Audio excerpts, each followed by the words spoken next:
नमस्कार बच्चों। तो बच्चों अपनी बात चल रही थी बायोमोलिक्यूल चैप्टर को लेके, जिसमें आज का टॉपिक अपने जो पढ़ने वाले हैं वो प्रोटीन है।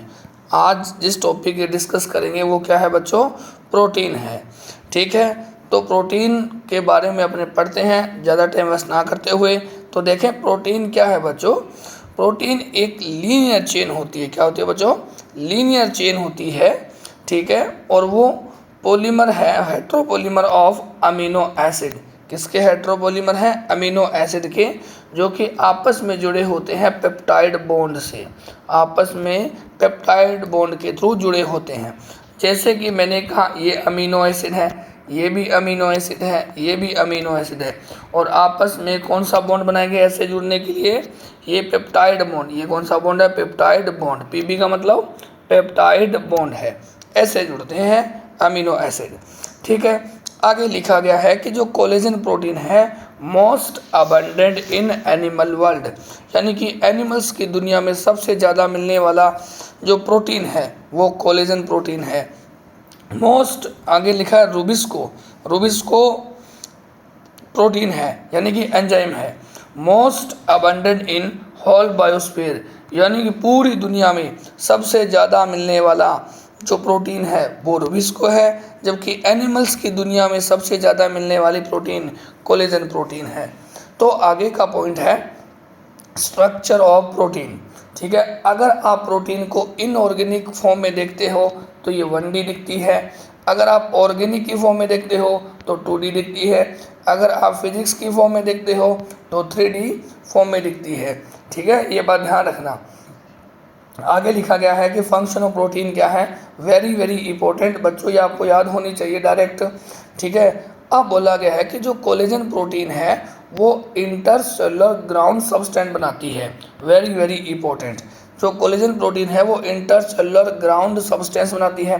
ट्रिप्सिन एक एंजाइम है, आपको पता है ये डाइजेशन में हेल्प करता है। किस में हेल्प करता है? डाइजेशन में हेल्प करता है। इंसुलिन एक हार्मोन है, जानते हैं सभी इसी के बारे में। एंटीबॉडी फाइट्स इन्फेक्शंस एजेंट है, यानी कि एंटीबॉडी है वो हमारे को प्रोटेक्ट करती है माइक्रो ऑर्गेनिज्म से। कोई बैक्टीरिया हो गया, फंगस हो गया, जो हमको लॉस करते हैं हमारी इम्यूनिटी को, तो ये इम्यूनिटी बनाने का काम करती है। रिसेप्टर बोले तो सेंसरी रिसेप्शन कौन है? स्मेल हो गया, टेस्ट हो गया, हार्मोन हो गया। GLUT4 very very important. GLUT4 enables glucose transport into cell, यानी कि GLUT4 है ना, ये कोई सेल है। ठीक है, बाहर जो ग्लूकोज बना है उसको अंदर आने में या सेल के अंदर इंटर करने में हेल्प करता है। तो enables glucose transport into cell, यानी कि ग्लूकोज को सेल के अंदर आने में हेल्प करता है, जिसे क्या कहते हो? GLUT4 कहते हैं। अब अपने प्रोटीन की स्ट्रक्चर की बात करते हैं। तो सबसे पहले प्राइमरी स्ट्रक्चर है। प्राइमरी स्ट्रक्चर कैसी है प्रोटीन की? ये लीनियर है और हाईली अनस्टेबल है। ये देखो, ये आपके सामने स्ट्रक्चर बनाई गई है, ये देखें आप, बिल्कुल लीनियर स्ट्रक्चर है। ठीक है, ये क्या है बच्चों? लीनियर स्ट्रक्चर है। ये जो आपको ब्लैक ब्लैक दिखाई दे रहे हैं, ये जो ब्लैक ब्लैक है ये क्या है? अमीनो एसिड हैं, और अमीनो एसिड आपस में पेप्टाइड बॉन्ड के थ्रू जुड़े रहते हैं। ठीक है, ये पेप्टाइड बॉन्ड हो गया। अब देखो, ये लेफ्ट एंड है और ये राइट एंड है। ठीक है, लेफ्ट एंड पे कौन है? NH2 बोल दो, अमीन ग्रुप है। इसे N टर्मिनल कहा जाता है और फर्स्ट अमीनो एसिड यहीं से स्टार्ट होता है। COOH यानी कि कार्बोक्स के ग्रुप है, यहाँ का C बता रहा है कि ये टर्मिनल एंड है और लास्ट अमीनो एसिड होता है। ठीक है, इतनी सी बातें ध्यान रखना है। अब आगे है सेकेंडरी स्ट्रक्चर ऑफ प्रोटीन। ये दो प्रकार की होती है, एक तो अल्फा हेलिक्स की फॉर्म में और एक होती है बीटा प्लेटेड शीट होती है। जो अल्फा हेलिक्स वाली है, अल्फा हेलिक्स वाली देखिए बच्चों ऐसे है।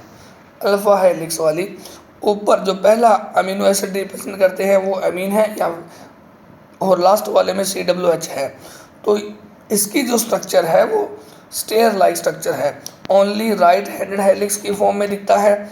अब ये देखो हाइड्रोजन बॉन्ड बने हुए हैं, ये क्या है? इंट्रा, एक के अंदर ही बॉन्ड बने तो वो टर्म आता है intra. Intra molecular hydrogen bond है, यानी कि सेकेंडरी स्ट्रक्चर ऑफ प्रोटीन है, उसमें हेलिक्स अल्फा हेलिक्स है, वहाँ पे इंट्रा मोलिकुलर हाइड्रोजन बॉन्ड दिखते हैं। और एग्जाम्पल हो गया अल्फा कैरेटीन, और जो कैरेटीन प्रोटीन है वो हेयर में होती है और नेल्स में होती है। ठीक है, बीटा प्लेटेड जो शीट है वो देखो ऐसे है, जिग जैग है। कैसी है? जिग जैग है। ठीक है, 2 और मोर पॉलीपेप्टाइड चेन से बनी होती है। और इसमें देखो, इसमें क्या होगा, यहाँ पे देखिए इंटरमोलिकुलर हाइड्रोजन बॉन्ड होता है।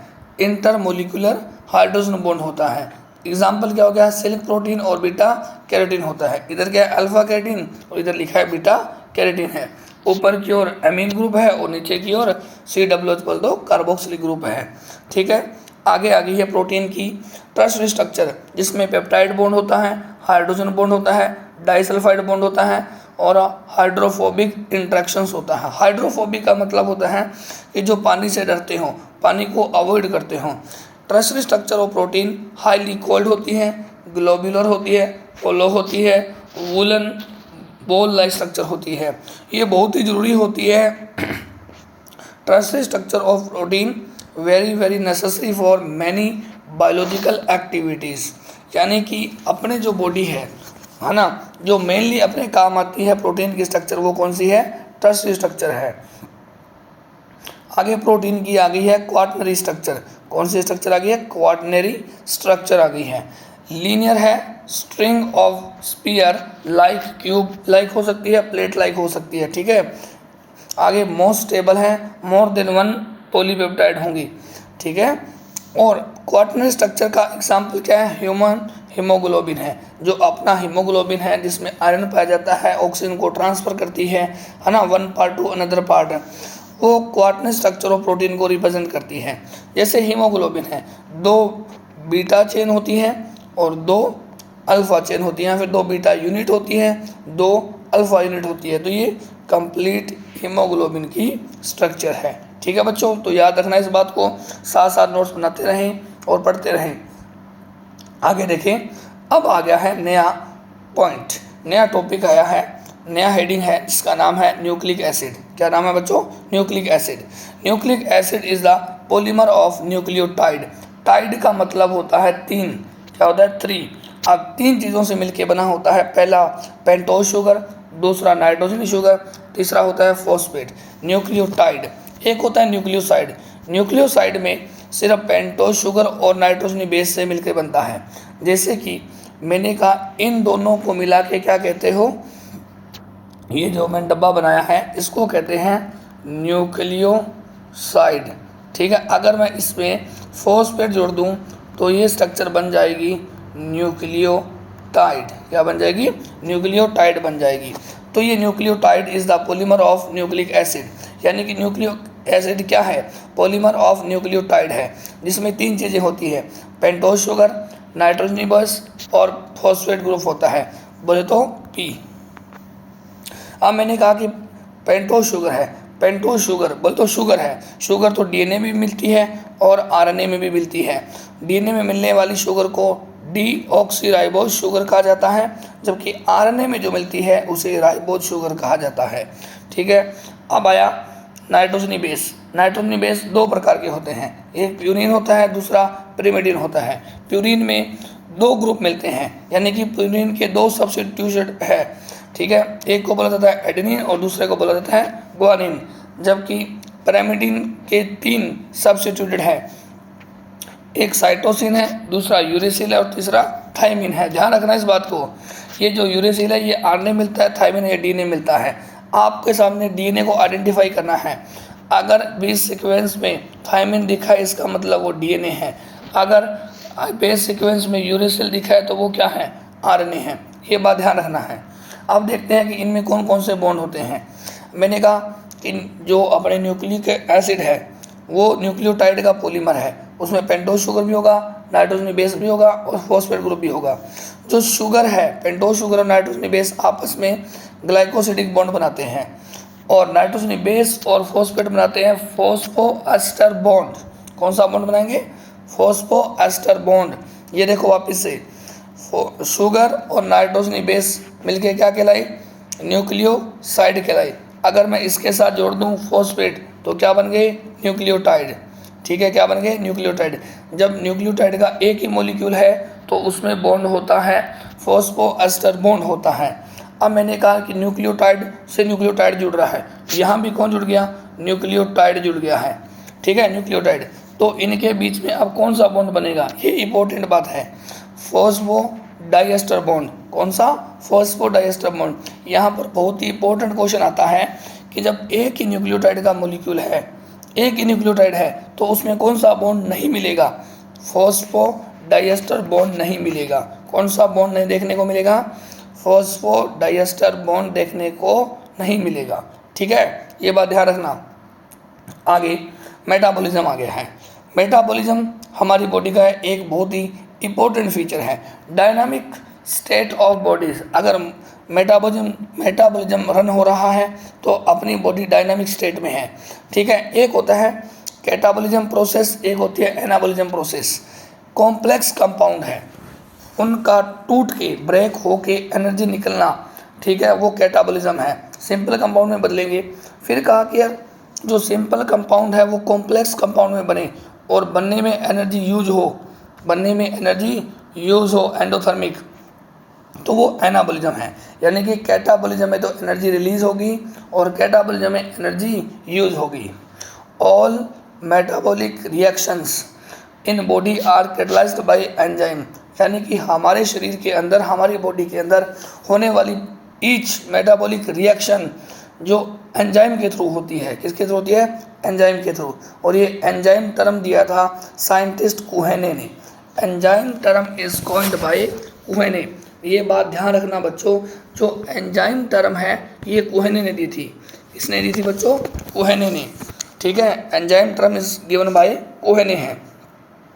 ये भी ध्यान रखें कि जो एंजाइम है वो प्रोटीन से बनते हैं। एंजाइम किससे बनते हैं, प्रोटीन से बनते हैं। लिविंग स्टेट यानी कि स्टेडी स्टेड और non equilibrium important to perform work, लिविंगस्टन। आगे देखो एंजाइम के बारे में। एंजाइम बायोकैटलिस्ट है, क्या है, बायोकैटलिस्ट है।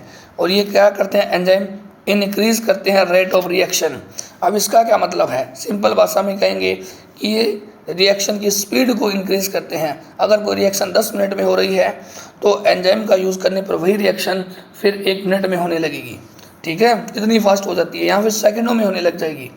मोस्टली प्रोटीन आर एंजाइम, ठीक है, सारे के सारे मतलब लगभग, ठीक है, एंजाइम प्रोटीन से बनते हैं। कुछ एंजाइम्स होते हैं जो प्रोटीन नहीं होते हैं, वो न्यूक्लिक एसिड होते हैं, जैसे कि राइबोजाइम है, देखो ये एक्सेप्शन है, राइबोजाइम एंड राइबोन्यूक्लियेज। ये क्या है, न्यूक्लिक एसिड एंजाइम है, यानी कि न्यूक्लिक एसिड से बनते हैं, यानी कि आरएनए से बनते हैं। तो इनको छोड़ के बाकी सारे एंजाइम्स क्या होते हैं, प्रोटीन होते हैं। क्या होते हैं, प्रोटीन होते हैं। सारी protein are not enzyme but all enzyme are proteins except ribozyme और राइबोन्यूक्लियेज। देखो मैंने कहा कि mostly tertiary structure of protein globular होती है और वही प्रोटीन मतलब कि वो प्रोटीन ही आगे चल के क्या बनाएगी, एंजाइम बनाती है। यानी कि एंजाइम प्रोटीन बनाते हैं, पर प्रोटीन की कौन सी स्ट्रक्चर है जो एंजाइम फॉर्म करती है, वो टर्सरी स्ट्रक्चर है। फास्टेस्ट एंजाइम कौन सा है, fastest enzyme carbonic anhydrase, very very important, carbonic anhydrase enzyme है जो CO2 और वाटर को जोड़ के H2O में कन्वर्ट होता है, ठीक है। तो ये एंजाइम यूज़ करने पर इस रिएक्शन में रेट ऑफ रिएक्शन, ROR का मतलब रेट ऑफ रिएक्शन, ये 36 मिलियन पर सेकंड इसको इंक्रीज कर देता है, रेट ऑफ रिएक्शन को, ठीक है, इस बात को ध्यान रखें। अब आगे लिखा है catalysis, organic catalyst active at high temperature and high pressure. जो इनऑर्गेनिक लिखा, ध्यान से देखें वापस से, इनऑर्गेनिक कैटालिस्ट है जो एक्टिव होते हैं एट हाई टेम्परेचर और हाई प्रेशर पर। Inorganic catalyst active at high temperature and high pressure. जो ऑर्गेनिक कैटालिस्ट है ये एक्टिव होते हैं लो टेम्परेचर पर, और लो टेम्परेचर कितना चाहिए, 20 से 40 degree Celsius. Narrow temperature range है इनकी, क्या है बच्चों, नैरो टेम्परेचर रेंज है। अब देखो यहाँ पे एक्सेप्शन लिखा हुआ है कि ऑर्गेनिक होते हुए भी थोड़ा सा हटके है। थर्मोफिलिक ऑर्गेनिज्म जो हाई टेम्परेचर पर ग्रो करते हैं, ठीक है, उनमें जो एंजाइम है वो एक्टिव होते हैं हाई टेम्परेचर पर 80 से 90 डिग्री सेंटीग्रेड पे, 80 to 90 डिग्री सेंटीग्रेड पे। इन जो ये ऑर्गेनिज्म है इनके फीचर दिए हैं कि ये हॉट रेजिस्टेंस है, क्योंकि गर्म पानी यानी कि हॉट वाटर में मिलते हैं तो रेजिस्टेंट होंगे हो। सल्फर स्प्रिंग है, ठीक है, और टैक पॉलीमरेज है। क्या है? टैक पॉलीमरेज एंजाइम इनके पास मिलता है, जो एंजाइम बनाते हैं थर्मोफिलिक ऑर्गेनिज्म, ठीक है। ये एक प्रकार की, ये जो उसमें मिलता नहीं बैक्टीरिया है, और ये बैक्टीरिया वो जो आपने सुना होगा आर्की बैक्टीरिया है ना, उनमें देखने को मिलता है ये एंजाइम। आगे देखें, केमिकल रिएक्शन है। क्या है बच्चों? केमिकल रिएक्शन है। केमिकल रिएक्शन में फिजिकल चेंज भी होता है और केमिकल चेंज भी होता है। फिजिकल चेंज का मतलब है कि यार बॉन्ड टूटे नहीं, विदाउट ब्रेकिंग बॉन्ड, उस शेप में चेंज हो जाए। जैसे कि बेस्ट एग्जांपल है आइस का वाटर में कन्वर्ट होना, फिर वाटर का मतलब स्ट्रीम में चेंज हो जाना, ठीक है, वाष्प भाप में कन्वर्ट हो जाना। ये क्या है? फिजिकल चेंज है। केमिकल चेंज क्या है? Breaking of the bonds. जैसे यहाँ पे लिखा है बेरियम हाइड्रोक्साइड H2SO4 यानी कि सल्फ्यूरिक एसिड है, दोनों मिलके क्या बना लिया? बेरियम सल्फेट बना लिया और पानी निकल गया। अब देखो ये केमिकल रिएक्शन हुई है, जब केमिकल रिएक्शन होती है तो उसमें बॉन्ड टूटते हैं, पक्का है ये बात। तो इसमें क्या हो गया? बॉन्ड टूटे हैं, ठीक है। आगे लिखा गया है rate of reaction. Rate of reaction है तो यहाँ पे लिखा गया है कि नंबर ऑफ प्रोडक्ट, पी का मतलब क्या? नंबर ऑफ प्रोडक्ट, कितना प्रोडक्ट बना है पर यूनिट टाइम में, पर यूनिट टाइम। ये फॉर्मूला थोड़ा सा ध्यान रखना। रेट ऑफ रिएक्शन क्या है? वही बात है, कोई ए से बी रिएक्शन हुई है, ये रिएक्शन कंप्लीट होने में 10 मिनट ले रही है, प्रोडक्ट क्या बन रहा है? अपना प्रोडक्ट बन रहा है बी। अब मैंने एंजाइम यूज किया है, फिर यही रिएक्शन 10 सेकंड में हो गई है मान लीजिए, तो प्रोडक्ट है पर यूनिट तेज हुआ कि नहीं हुआ? बिल्कुल हो गया। तो rate is called velocity when direction is specified. Direction क्या होगी इसमें? स्पेसिफाइड होगी। जैसे वही एग्जांपल दिया है, देखो CO2 और वाटर है, एंजाइम का नाम कार्बोनिक एनहाइड्रेज है, ठीक है। Ca का मतलब कार्बोनिक एनहाइड्रेज है। ये है एंजाइम कहाँ मिलता है अपने? ये एंजाइम मिलता है अपने RBC में, ठीक है। RBC से रिलेटेड है, ये रेस्पिरेटरी सिस्टम से रिलेटेड है। जब कार्बोनिक एनहाइड्रेज एंजाइम एब्सेंट होता है तो 200 H2CO3 मोलिक्यूल ही बनता है पर आवर। एक आवर में 20 यानी कि 200 मोलिक्यूल ही बनता है H2CO3 का। जब हमने कार्बोनिक एनहाइड्रेज एंजाइम को यूज़ किया तो 6 लाख H2CO3 के मोलिक्यूल बने पर सेकंड। यहाँ देखो आवर लिखा है और यहाँ लिखा है सेकंड, तो एक सेकंड में 6 लाख मोलिक्यूल बन रहे हैं H2CO3 के, ठीक है। तो आगे लिखे हैं एंजाइम ऑफ स्ट्रक्चर, ठीक है। ये एंजाइम है, एक तो ये साइट है और एक ये साइट है। जो ऊपर वाली साइट है इसे बोला गया है एलोस्टेरिक साइट है, यानी कि other than active site. Allosteric site वो होती है जो एक्टिव साइट है उसके अलावा कोई साइट है, यानी कि ये वाली साइट कौन सी होगी? एक्टिव साइट है। और यहीं पे आगे सबस्ट्रेट आके जुड़ता है। कौन आके जुड़ता है बच्चों? सबस्ट्रेट आके जुड़ता है, ठीक है। जहाँ पे सबस्ट्रेट आके जुड़े वो वाली साइट बच्चों एक्टिव साइट कहलाती है। कौन सी साइट कहलाती है? एक्टिव साइट कहलाती है, ठीक है बच्चों। तो आज के लिए इतना ही है, तो अगले लेक्चर में ये चैप्टर कंप्लीट हो जाएगा। ध्यान से लेक्चर को देखें, नोट्स बनाएं और अच्छे से पढ़ें, ठीक है। ऑल द बेस्ट बच्चों, मिलते हैं नेक्स्ट लेक्चर में। जय हिंद, जय भारत।